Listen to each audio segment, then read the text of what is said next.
Hello and welcome to Zero Cool Gaming, and today we're going to be doing a review of the game Lord of the Rings, War in the North. Told. The names of heroes like Gandalf the Grey, Aragorn the King, and Frodo the Ringbearer are greatly revered, and rightly so. Yet Sauron's grasp stretched much further than the lands of Gondor and Rohan alone, and his forces might have done great evil in the north of Middle-earth, had a handful of heroes not stood in his path. Their stories, too, deserve to be told. Pay heed now to one such tale, which begins here in the town of Bree, just a few short days before Frodo arrived on his quest.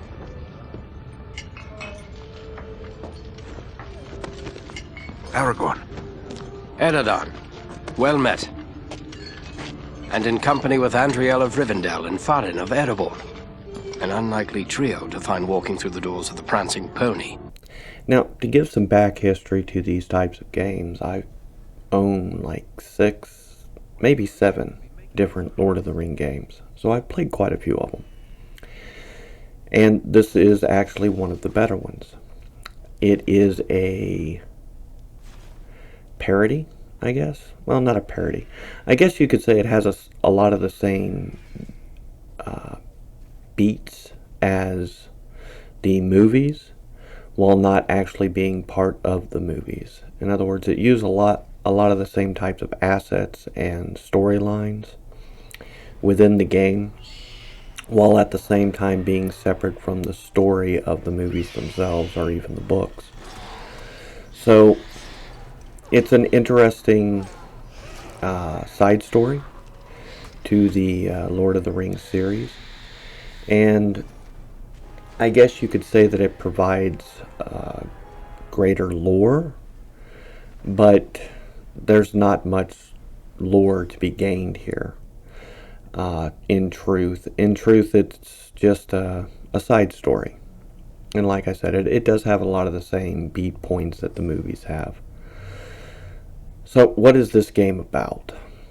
Well, it starts out where you choose between one of 3 characters, and whoever you choose to be, the other 2 characters become your party members. In my playthrough of this game, I played as a ranger, so the dwarf and elf became my other party members. And when the game starts, you find yourself arriving at the Prancing Pony in Bree, and you have a short discussion with Aragorn, in which he informs you that there will be a hobbit arriving there shortly, and he carries a great burden with him. And if the enemies of Middle-earth are the allies of Sauron, I believe is how his name's pronounced, find this hobbit, that there's a good chance that Middle-earth will fall to the armies of Sauron. So he asked them if they could go and help to distract the armies in the north and the orcs that are gathering there, so that they don't add to the numbers coming out of Mordor. And then the 3 of you set off on your adventure into the north to distract the armies and those who lead them from adding their numbers to Sauron's forces. The first place that you wind up being in is a place called Fornos. And while there, it's essentially a rundown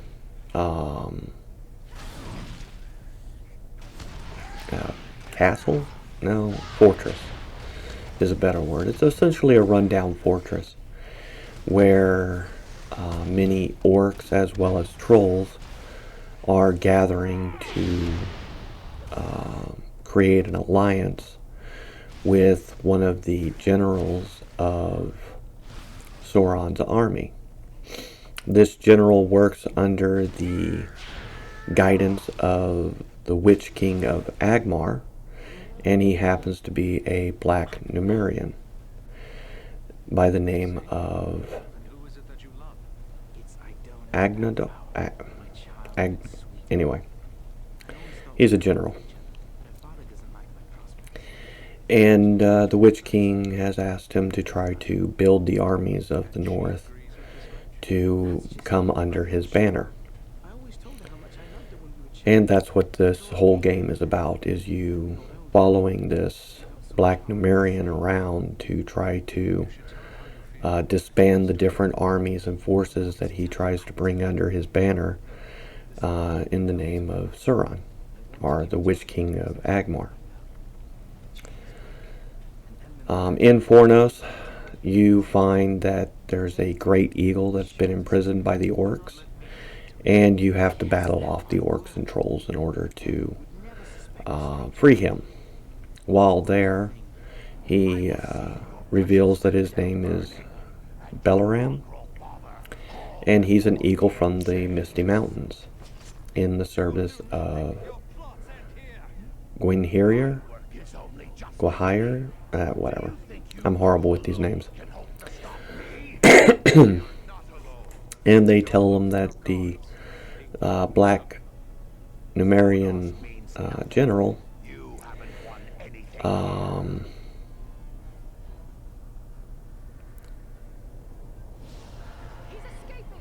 and they tell him about the black Numerian general and what his plans are for the armies of the North.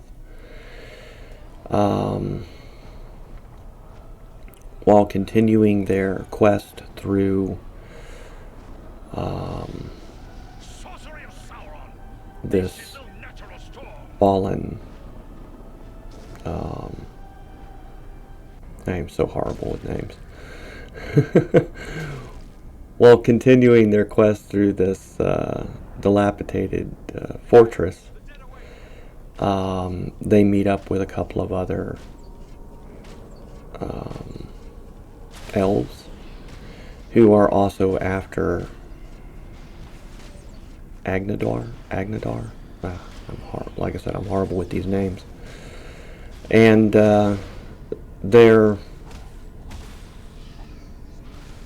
they've been charged with finding and killing him. Eventually, they make it all the way to the top of this, dilapidated fortress, and they find Aganor, whatever. And first it's the two elves that find him, and then you and your party show up shortly thereafter. He jumps off the top of the fortress down onto his flying lizard beast thing and flies off into the darkness. One of the great eagle that you freed does go after him in an effort to try to stop him, but he conjures up some lightning and stops him from doing so. Then the two elves say that it would probably be a good idea to head toward Rivendell, and you and your party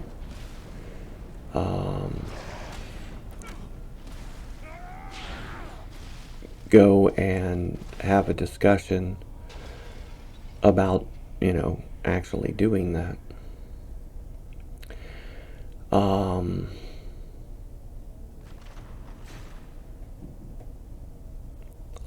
Man, I am so bad about this.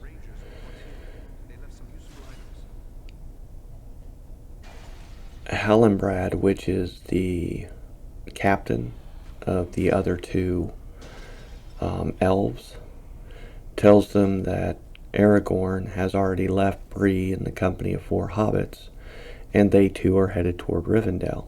He advises them to follow, and in doing so they have to go through the Barrow Downs. Now the Barrow Downs is an area of the game where you fight off a bunch of undead, and then you end up having to fight the undead king, and in the process of doing so you disrupt that alliance for which Agonar tried to make with the undead as well.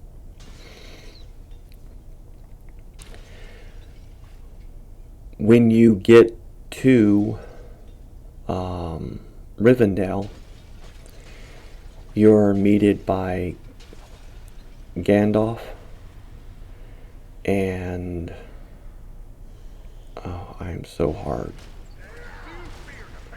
Elrond, who is the, I guess, king of Rivendell, or at least the person in charge of it. And he explains that Aragorn and the Hobbits are in possession of the One Ring, and of course it must be destroyed, and how they're going to destroy it is by casting it into the fires of Mount Doom. He also explains that a fellowship has been formed of 9 different adventurers to help him, or to help the Hobbit, carry the One Ring to its destruction. And of course, you know, the 3 ask how they may help, and Gandalf explains that their immediate concern is Agnador and his mission to unite the armies of the north, you know, the trolls and the orcs and anyone else that he can find that's willing to work with them. And they don't know what his current location is.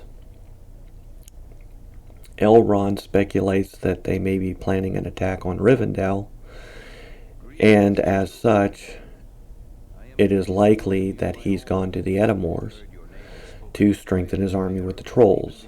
Now the trolls are actually under the control of a stone giant named Bargasar, who's waging war on the eagles. And of course you currently have a giant eagle with you, or at least traveling with you, because you freed him from the, you know, the falling fortress, or destroyed fortress earlier. So you decide to help the eagles in their attempts to break up this army that is currently starting to gather in the Edamours as well.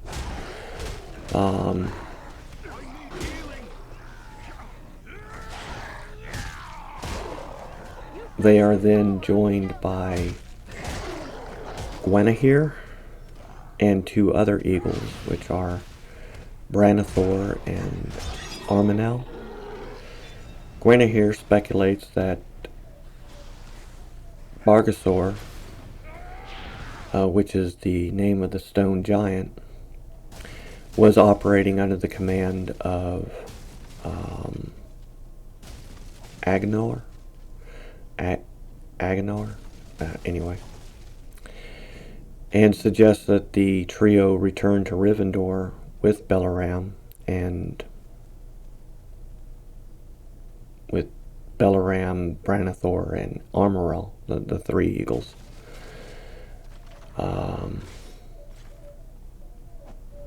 After which the Fellowship has already safely departed from.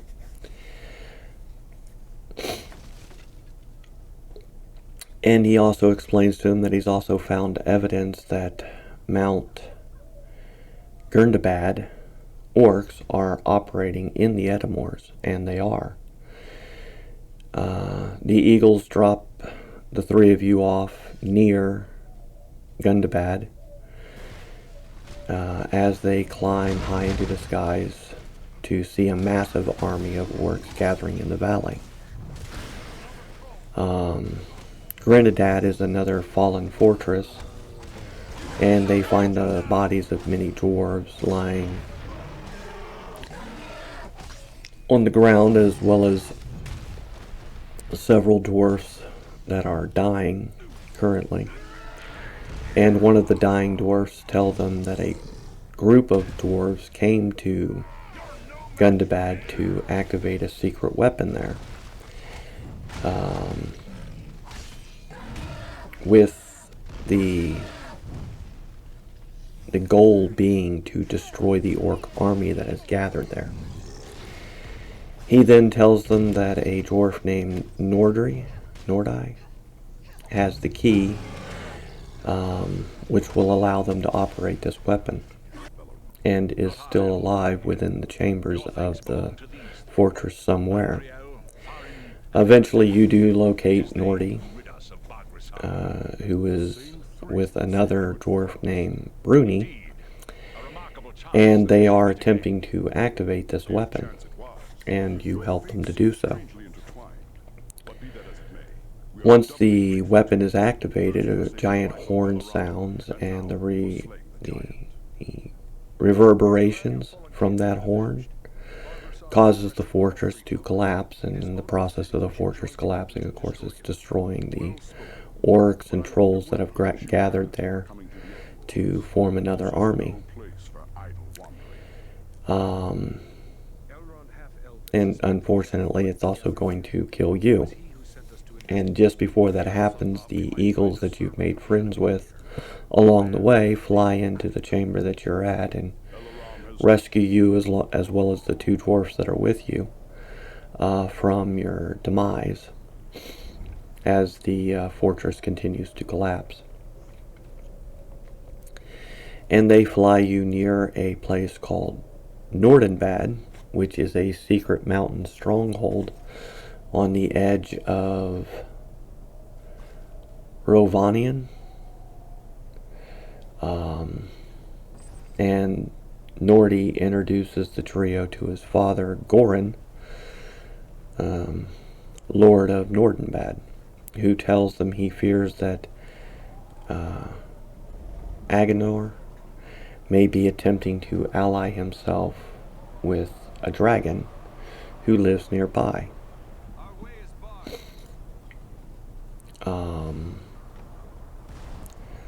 So yeah, a whole bunch of interesting things are going on, obviously. And in order to get to this dragon, they're going to have to travel through the Mirkwood. And they also find that there's a wizard who is, who lives within Mirkwood, and they want to discuss with him on whether or not he has any knowledge of what's going on and whether or not he can help them. Now the wizard is the like Gandalf the Grey. I believe this is a green wizard. I'm so horrible with names. And the green wizard has actually been captured by a giant spider within Mirkwood.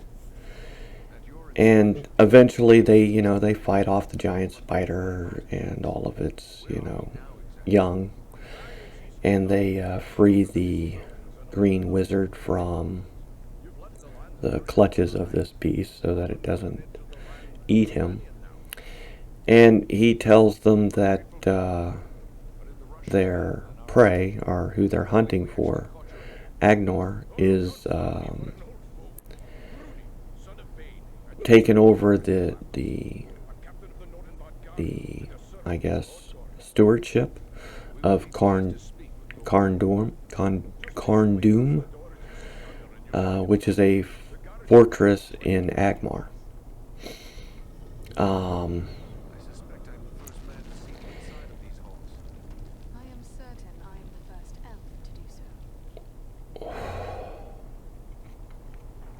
He also tells them that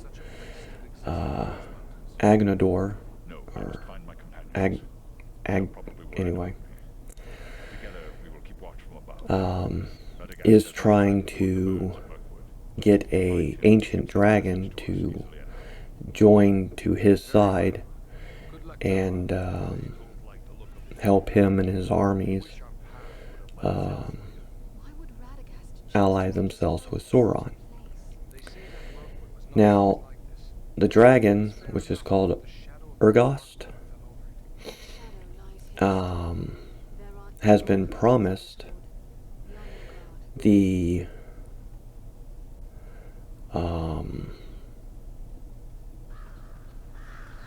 what do you call those? The dwarf stronghold in this area if he will ally with them.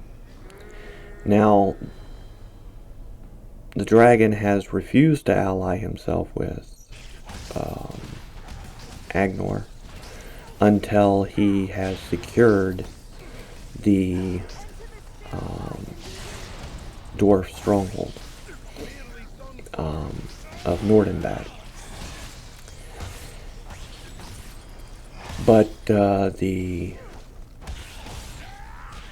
Green Wizard proposes that it might be a good idea to go talk with him to see if there's any way that they can talk him out of joining with the armies of Sauron. And that's exactly what they do. They go and talk to Urgost, and he tells them that he has been approached by Agnor, and he was offered Nordenbad in return for assisting in the destruction of the North. And of course he refused until Agnor has completely taken Nordenbad and is in possession of it to actually give to him. And that he won't join him until he does. He also tells them that he's really not interested in Nordenbad, and instead he would rather have Carndum as a fortress for which he wishes to live within. Excuse me. And he also warns them that Nordenbad is currently under attack by the orcs and trolls as they speak. And he also tells them that if they can secure the fortress of Carndum for him, that he will remain neutral in this war, joining neither side.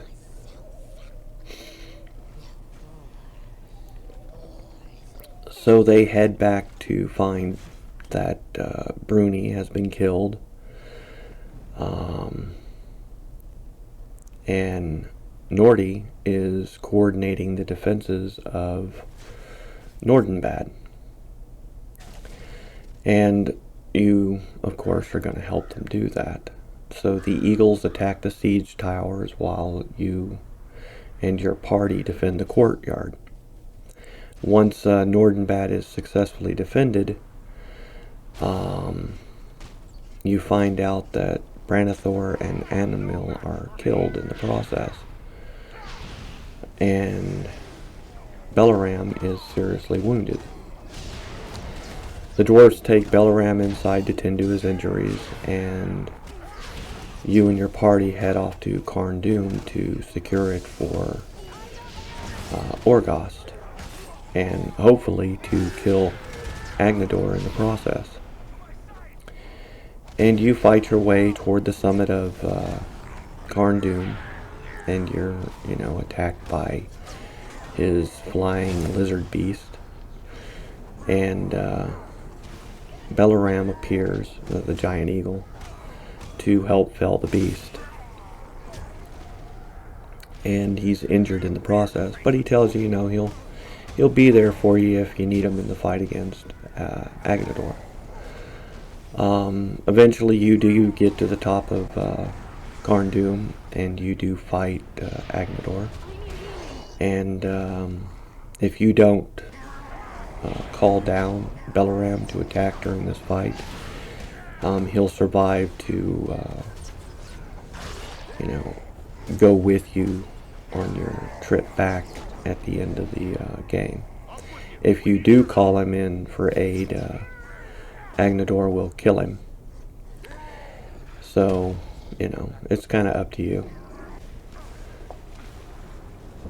Eventually you do kill Agnador, and right after you do so, Orgast arrives and thanks you for securing Cardoon for him and tells you that Sauron has been defeated because the ring was destroyed, and he takes possession of Cardoon. And then the four of you travel back to Rivendell. It's a pretty interesting little story. So the gameplay in this game it's very light RPG elements. You do have some choice as to where your skill points and level up points for your, strength, wisdom, that sort of stuff, and your stats can go. But in general, if you're playing this on normal, just basic upgrades, general upgrades across the board are all you need to do to finish this game. Because it's not really difficult. It's more of a story than it is a game, or meant to be difficult. There are more difficult settings. Once you beat the game on normal, a higher difficulty unlocks, and if you beat the game on that, even a higher difficulty unlocks. But realistically speaking, the gameplay in this game is third-person perspective. You begin at a low level, and as you level up, you gain access to higher level abilities. One of the things that I really did like about the game is that as you go through each of the sections within the game, there's specific secrets that can be unlocked or found depending on what character you chose to play as. And within those secrets, you'll find differing, you'll find arrows and different armors and weapons that are specific to the character that you chose.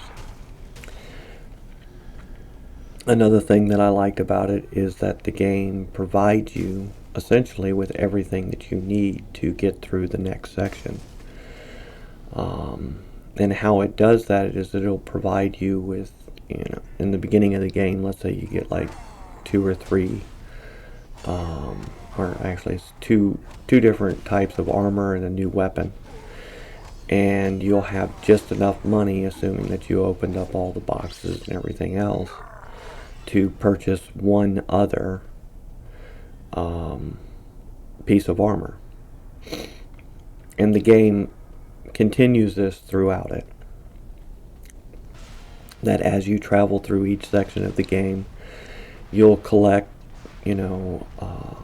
new pieces of armor that are just a little bit better than what you had. And when you get to the store, you'll have just enough money to purchase another piece of armor that's a little bit better than what you have currently, or adds to the armor that you haven't actually found yet. Eventually you'll find all your different armor pieces and rings, and you'll find special arrows and things like that. And truly the money that you get throughout the levels, depending on how you play the game, is used to purchase just that little bit, better piece of armor that you didn't find in the level you just finished. And that to me is good programming. It's well designed.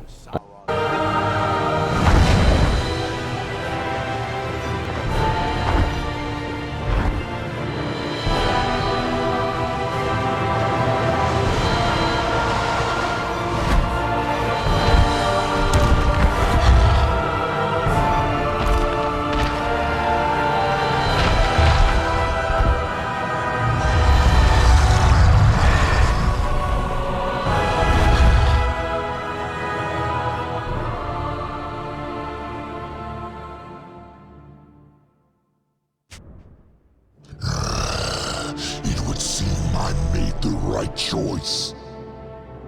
Sauron is no more. What? How could you know that? It is true. I can feel it. Like a great weight has been lifted from my heart. I feel it too. He's done it. Frodo's really done it. The ring has been destroyed. Be that as it may, you must I still... like that. Eventually, like I said, you do unlock a few special abilities as you level up further and further. And these abilities will help you to make the game a little easier. With my character, most of the special abilities had to do with your archery abilities, giving you greater chance to make critical hits, especially if you're making like headshots. And headshots actually made a difference in this game. The problem with a lot of it is that you run out of arrows really quickly if you try to use them all the time, so I save my arrows for the most powerful of characters that I would run up against. And in most cases they're useless against the mini-bosses that you go up against anyway, so that's why I use them against the more powerful characters that you would run into throughout the levels. So all in all, is a very good game. Well designed, good progression, and appropriate progression for each level that you go through. Even though you're only getting very small and minimal upgrades with each level up, they're just enough to make it to where you're capable of finishing the next section. So yeah, good game. I liked it. I thought it was well done. Well programmed, decent story, even though it hits a lot of the same beat points that the movies do. It's still, you know, it's a side story.